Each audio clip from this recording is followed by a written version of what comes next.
현대 교회에 대한 10가지 고발장.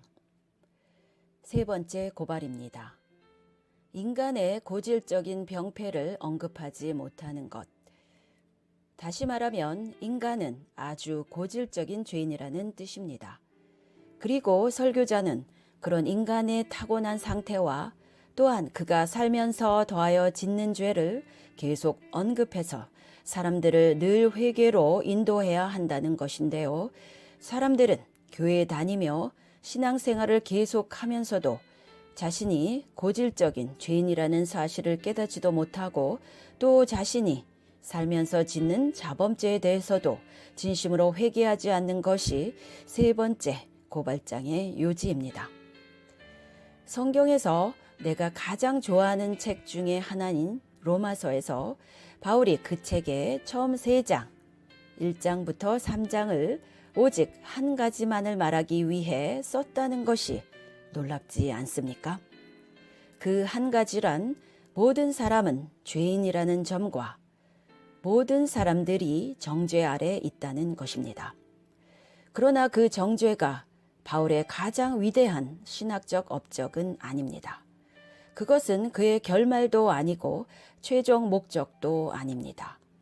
그것은 독자들에게 구원을 가져다 주기 위한 수단이었습니다. 왜냐하면 사람들이 자신을 하나님의 구원에 내어드리기 전에 자신에 대해 알아야 하기 때문입니다. 자기는 바로 정죄 아래에 있다는 사실이죠.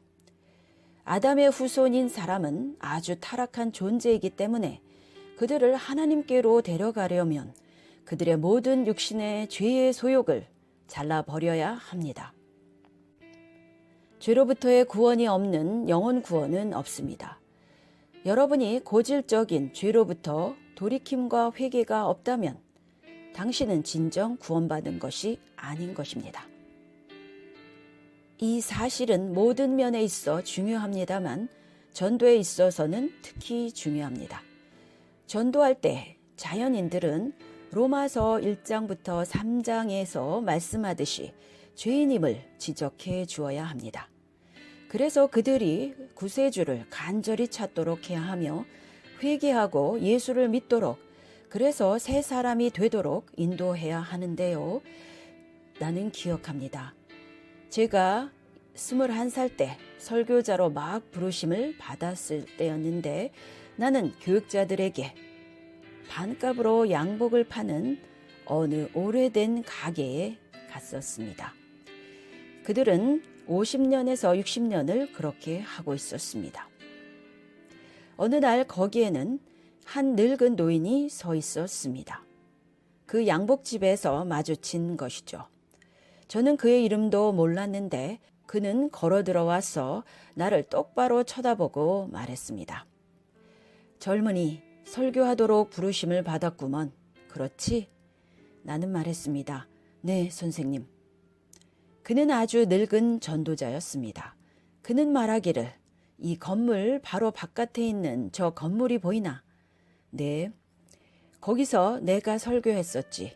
그때는 하나님의 영이 내려와서 교회당에 하나님의 영광이 임했고 영혼들이 구원받곤 했지. 나는 말했습니다. 선생님, 그것에 대해 좀 더 말씀해 주세요. 그때는 요즘과 같은 인스턴트 전도가 없었어. 우리는 2, 3주간 동안 설교를 하고서도 죄인들에게 영접하도록 인위적으로 초대하지도 않았지. 우리는 그저 하나님의 영이 일하시기 시작하고 사람들의 마음을 깨뜨리실 때까지 사모하고 기다리며 그들의 마음을 쟁기질하고 또 쟁기질하기만 했지. 나 폴 워셔가 물었습니다. 선생님, 하나님의 영이 사람들의 마음을 깨뜨리러 오셨을 때를 어떻게 아셨나요? 글쎄, 그냥 예를 하나 들어주지. 수십 년 전에 내가 이 가게에 양복을 사러 왔었다네. 그리고 내가 가게 문을 밀고 들어왔을 때 가게를 맡고 있던 젊은 점원이 나를 봤을 때 바닥에 엎드려져서 소리쳤다네. 누가 나같이 악한 사람을 구원할 수 있겠습니까? 그때 나는 하나님의 영이 그곳에 임했다는 것을 알았지. 즉 과거에는 전도할 때, 결신할 때 성령의 임재의 역사가 있었고 사람들이 그걸 사모했고 그 강력한 성령의 임재 가운데 사람들이 회개하고 구원받았다는 뜻입니다. 오늘날의 인스턴트식 전도와 결신은 그때는 없었습니다. 지금 우리는 그냥 사람들에게 가서 잠깐 설명하고 3가지의 기초적인 질문을 하고 예수님께서 그들의 마음에 들어오시도록 요청하는 기도를 할 것인지 그들에게 물어봅니다. 그렇게 해서 정말 전도가 되는 사람도 있겠지만 자칫 잘못하면 그렇게 인스턴트로 영접한 사람은 진짜 신자가 아닌데 그는 자기가 정말 신자가 되었고 천국에 가게 된 줄 알고 그렇게 착각하며 남은 생애를 살아갈 수도 있다는 것입니다. 우리는 그들을 2번 다시는 복음에 마음을 열지 않을 2배나 더 지옥 자식이 되게 할 수도 있습니다. 레너드 레이븐 힐이 즐겨하던 말을 인용하겠습니다. 이제 당신은 내가 왜 많은 장소에서 오직 한 번만 설교하는지 이해할 것입니다. 레너드 레이븐 힐이 설교할 때는 사람들이 듣기 싫어하든지 말든지 죄를 강력하게 지적하고 회개를 촉구하는 설교를 전했습니다. 그러니까 다시 초청받지 못한 적도 있었던 것입니다. 그것은 진실입니다. 현대교회가 죄를 피상적으로 다룰 때 무엇보다도 우리는 성령과 대적해서 싸우게 됩니다. 그가 와서 죄에 대하여 세상을 책망하시리라. 왜냐하면 성령은 죄에 대해서 책망하십니다. 죄를 지적하시고 죄를 드러내시고 회개로 인도하십니다. 그런데 현대교회는 죄를 피상적으로만 언급합니다.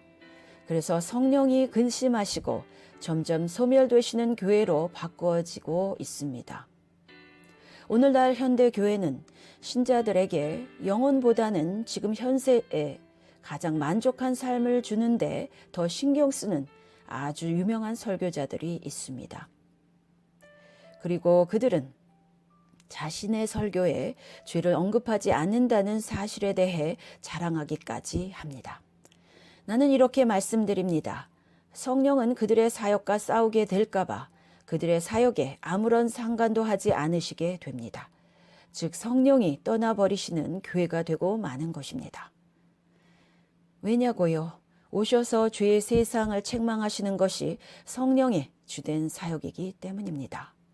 그러므로 이것을 아십시오. 여러분이 특정하게 열정적으로 사랑으로 사람들과 그들의 타락한 상태를 다루지 않는다면 성령은 여러분 주변에 절대 거하지 않으십니다. 예레미야 시대의 목자들처럼 우리가 인간의 고질적 병폐를 가볍게 다룬다면 우리는 예레미야 시대의 거짓 선지자들처럼 됩니다. 그들은 내 백성의 상처를 심상히 고쳐주며 말하기를 평강하다 평강하다 하나 평강이 없도다. 누군가에게 나쁜 소식을 전하기 싫어서 그 사람이 자기를 싫어하거나 자신에게 화를 낼까봐 그 사람이 슬퍼질까봐 신자들의 죄를 책망하지 못하는 설교자는 마치 히포크라테스 선서를 부인하는 의사와 같이 속이는 자일 뿐 아니라 부도덕한 의사가 됩니다. 진실한 의사는 그들의 생명을 구하기 위해 가장 필요한 사실을 환자들에게 정직히 말해줍니다. 요즘 설교자들은 이렇게 제게 말합니다. 폴 형제님, 당신은 목회 현실을 이해 못하는군요. 우리는 요한 웨슬리 시대의 사람들과는 다릅니다. 우리가 사는 지금 시대는 휘필드나 에드워즈가 설교했던 문화와 같지 않습니다. 그리고 우리들도 많이 상처 입고 있어요. 현실이 너무 어렵기 때문입니다. 우리는 목사로서의 자존감도 별로 없습니다. 우리는 그런 설교는 담대히 전할 수 없습니다. 현실을 무시할 수 없습니다. 그분들의 변명에 대한 제 대답은 이렇습니다. 여러분들은 휘필드, 웨슬리, 에드워즈의 삶을 연구해 본 적 있으십니까? 그들이 설교했던 것들은 그 당시 그들의 문화도 도저히 감당할 수 없었습니다. 그 당시 아무도 그들의 복음적 설교를 듣기 좋아했던 사람은 없었습니다. 그러나 그 듣기 괴로운 복음이 정직히 전해졌을 때 당시 사람들의 반응은 다음의 둘 중 하나였습니다. 그들은 짐승처럼 사납게 설교자들을 대적하거나 아니면 복음을 받아들이고 회심하는 것이었습니다. 그리고 자기는 의지가 박약하고 자존감이 낮다는 사람들에 대해서 제가 한마디 하겠습니다. 지금 현대사회는 자존감의 병폐로 병들어 있습니다. 사람들이 자기 자존감을 병적으로 소중히 다룹니다. 우리가 하나님을 사랑해야 하는데 다들 하나님보다 자기 자존감을 더욱 사랑해서 그게 우상이 되고 있다는 것입니다. 너무 셀프 이스팀, 자존감 타령이나 핑계를 하지 말자는 것입니다. 어쨌거나 설교자가 죄에 대해 많이 말하지 않을 때 우리는 또한 도둑들입니다. 우리는 도둑들입니다. 참 목자가 아니고 도둑이요 강도인 것입니다. 질문 하나 하겠습니다. 어젯밤을 비추었던 별들이 오늘 오후에는 다 어디로 갔나요? 어느 우주의 거인이 바구니를 타고 와서 별들을 다 따서 담아가지고 다른 곳으로 가져갔나요? 그것들은 거기에 그대로 있었지만 여러분 그것들을 볼 수 없었습니다. 그러나 다시 밤이 되어 하늘이 점점 어두워져서 캄캄해지면 별들이 그 영광의 풍성함 가운데 드러나게 됩니다. 여러분이 인간의 전적 타락성에 대해 가르치기를 거부할 때 하나님과 그리스도 그의 십자가에 영광을 돌리는 것은 불가능합니다. 왜냐하면 예수 그리스도의 십자가와 그 영광은 우리의 타락성 가운데서 그 캄캄한 흑암 가운데서 가장 밝게 드러나기 때문입니다. 많은 죄를 용서받은 여인은 사랑함이 더욱 많았습니다. 그래서 옥합도 깨뜨릴 수 있었습니다. 한 단계 더 깊이 들어가면 그녀는 자신이 얼마나 악한지 알았기 때문에 더 많이 용서받았던 것입니다. 우리는 사람들에게 그들이 얼마나 악한지 말하기를 두려워하고 그로 인해 그들은 결코 용서하시는 하나님의 사랑을 체험할 수 없게 됩니다. 네 번째 고발, 예수 그리스도의 복음에 대한 무지. 오늘 나는 여러분께 이 나라가 복음 위에 굳게 서 있지 않다고 말씀드리고 싶습니다.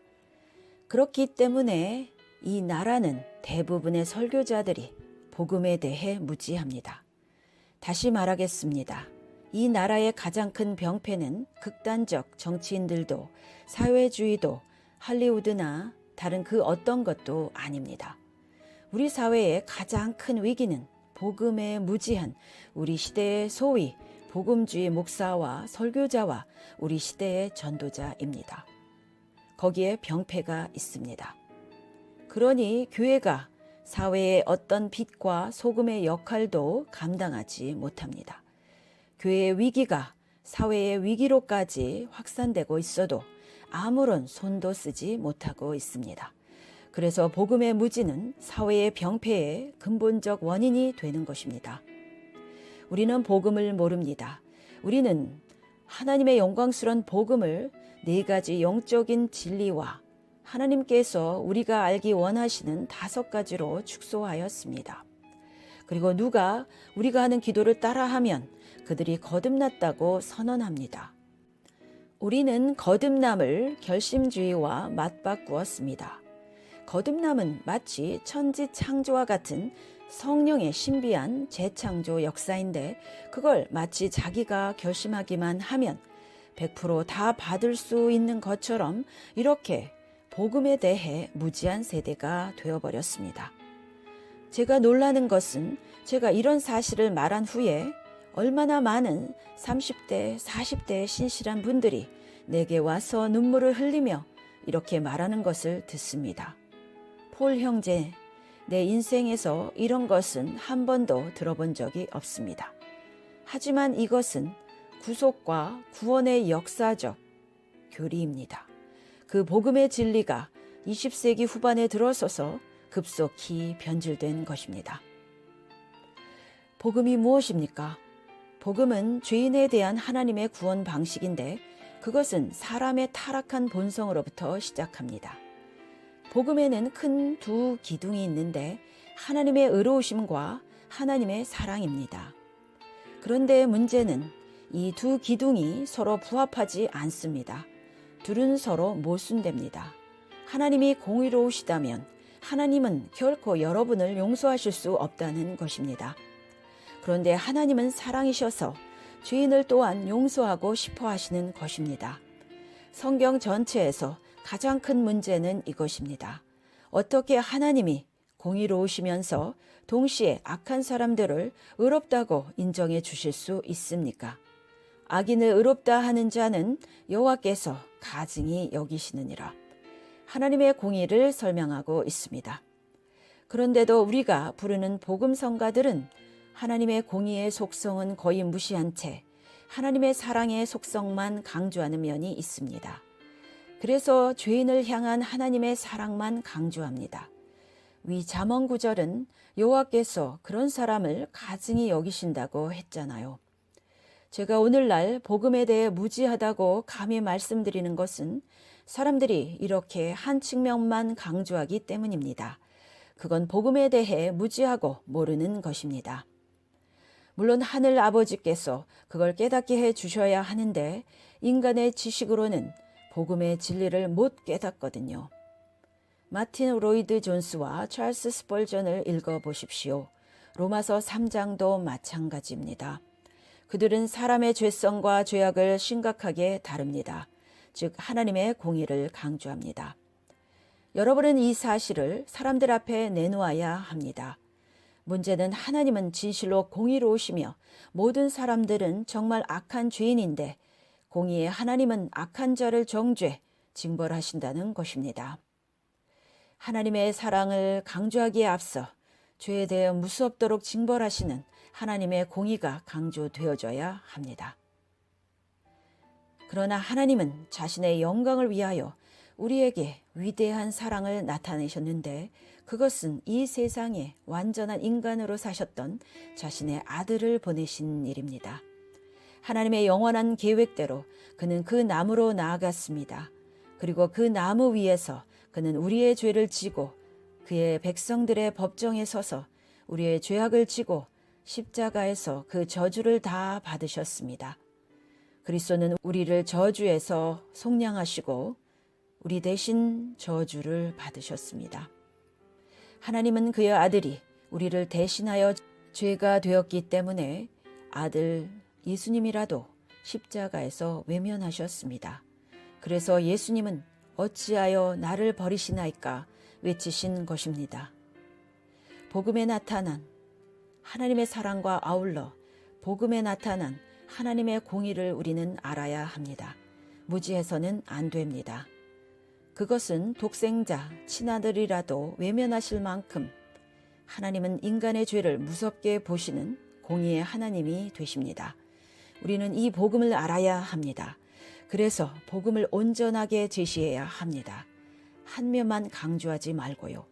많은 사람들이 예수님께서 겟세마네 동산에서 이 잔을 내게서 옮기소서라고 외쳤을 때 그 잔에 뭐가 있었을까?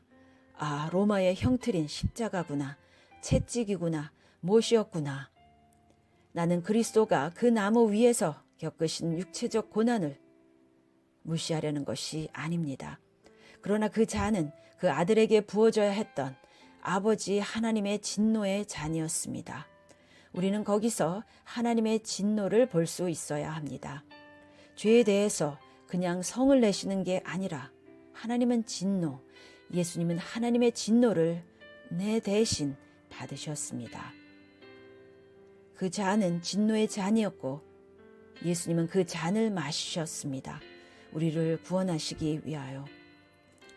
어떤 분은 복음을 전하면서 십자가를 설교하면서 채찍질, 못박힘, 상함 등 예수님의 육체적 고통에 대해서만 강조하는데 고통에만 포커스를 맞추는 것은 복음을 일부분만 이해한 것일 수도 있습니다. 예수님이 당하신 고통 때문에 우리가 용서받았다기보다 더 정확히 말하면 하나님의 공의, 죄에 대한 하나님의 진노, 그런 하나님의 속성을 우리는 전해야 합니다. 그 하나님의 속성을 간과한 채 그저 그리스도의 십자가의 고난만 강조하는 것은 복음을 일부분만 이해한 것입니다. 오늘날 복음을 전한다면서 죄인들을 사랑하시는 한 측면만 강조되고 죄인들을 진노하시는 공의의 측면이 무시되고 있기에 제가 말씀드리는 것입니다. 우리는 복음을 제대로 알고 있지 못합니다. 복음 축소주의. 그러므로 우리는 오늘날 왜 복음이 능력이 없는지 이제 알게 되었습니다. 이상할 이유가 없지요. 온전한 복음을 전하지 않으니까요. 무지하니까요. 여러분이 전하는 복음 메시지에 더 이상 능력이 없을 때 그것으로 사람을 전도하려면 전도가 안 되니까 편법을 사용할 수밖에 없다는 것입니다. 인스턴트식 복음. 우리는 그런 복음의 대부분이, 아니 전부가 효과가 없다는 것을 다 알고 있습니다. 여러분, 저는 몇 년 전에 신학교를 졸업하고 PhD 박사과정에 진학해야 할지 기도하며 고민하고 있었습니다. 그때 하나님은 나의 영적 삶을 지키기 위해 나를 학문의 세계에서 가장 멀리 떨어져 있는 페루의 정글 한가운데로 보내셨습니다. 저는 거기서 무언가를 깨닫기 시작했습니다. 스펄전이 말했듯이 나는 예수 그리스도만 아는데 집중하겠습니다. 그와 그의 십자가에 못 박힌 것에 대한 이해를 추구하는 것입니다. 저는 거기서 진정한 PhD 박사과정을 독학으로 하게 되었던 것입니다. 페루의 정글 속에서요. 그래서 오늘날 제가 복음을 전하러 다니는 기초가 그때 다져진 것입니다. 제가 아주 화나는 것은 사람들이 영광스러운 그리스도의 복음을 전하는데 단 10분밖에 걸리지 않는 기독교로 들어오는 기초 과정으로 끝내버리고 그걸로 복음에 대한 설명을 다 끝내버리고 그 다음에 교회 생활과 더 다른 여러 가르침들로 넘어가고 있기 때문입니다. 이것이 우리가 하나님과 복음을 아는데 얼마나 형편없는지를 잘 보여줍니다. 친구여, 재림의 날에야 여러분은 복음의 모든 것을 이해하게 될 것입니다. 그러나 여러분은 천국에 들어가서도 갈보리 십자가의 복음, 거기에 나타난 하나님의 영광을 이해하는 것은 어쩌면 시작조차 하지 못할 것입니다. 몰라서 모르는 것이 아니라 그 신비와 오묘함이 너무 커서 이해하기 어렵다는 것입니다. 젊은 설교자들은 제 말을 잘 들으십시오. 그분을 따라 그 십자가로 그것이 의미하는 것으로 나아가십시오. 여러분이 만약 그가 그 십자가 위에서 하신 일, 그분이 그 나무 위에서 하셨던 그 일을 눈꼽만큼이라도 안다면 여러분은 다른 희한한 부를 지피려 하지 않을 것입니다. 아브라함은 그의 아들, 그의 사랑하는 외아들 이삭을 산으로 데려갔습니다. 그리고 그 아들은 전혀 저항하지 않고 누워 있었고 아버지는 자기의 의지를 하나님의 뜻에 드려 자기 아들의 심장을 찌르려고 돌칼을 가져왔습니다. 그때 그 노인은 하나님께서 수양을 준비하셨다는 말을 들었습니다. 많은 기독교인들이 이렇게 말합니다. 오, 그 이야기의 결말이 얼마나 아름다운가. 그것은 결말이 아닙니다. 그것은 막간일 뿐입니다. 우리가 위 창세기 22장을 설교하면서 여호와 이레 아름다운 결말로 결론 짓는데 그건 복음을 모르는 일입니다. 수천 년 후에 아버지 하나님께서는 그의 아들, 그가 사랑하는 외아들의 이마에 손을 대고 아브라함의 손에서 돌칼을 취하고 그의 충만한 진노 가운데 그의 유일한 아들을 죽이셨습니다. 창세기 22장 모리아산 사건을 신약에 비추어 해석할 때 그것이 아름다운 결말입니까? 그런데 사람들은 복음을 모르고 십자가를 모르니까 그 사건을 아름다운 결말, 해피엔딩으로 결론 짓고 설교를 마칩니다. 이제 여러분이 전하는 그 단편적인 복음이 왜 능력이 없는지 아시겠습니까? 그것은 복음이 아니기 때문입니다. 복음에 대해 무지하기 때문입니다. 복음으로 돌아가십시오. 평생 동안 무릎 꿇고 기도하십시오. 복음을 모르는 사람들로부터 떠나십시오. 십자가를 연구하십시오. 아멘.